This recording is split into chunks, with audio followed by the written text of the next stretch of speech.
Gemma, have you packed everything for the camp? Yes, Mom, I wish you'd stop asking me that. What about trainers? I told you, everything packed. Anyway, if I forget something, I can buy in the camp shop. The camp shop is tiny, they won't sell much there. And it's far away from a supermarket. In fact, it's far away from anywhere. Well, that's a good thing.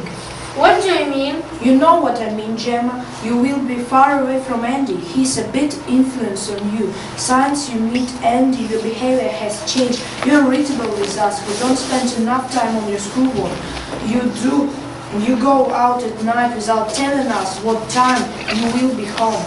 That's not fair. You don't know Andy. He's a good person. Gemma, we don't want you to see him again. Your mother and I talked about this, and we feel it's right thing for you and for Andy. You are both too young to be serious about each other. You've got about future to think. You just don't understand. Leave me alone. I don't want to talk to you.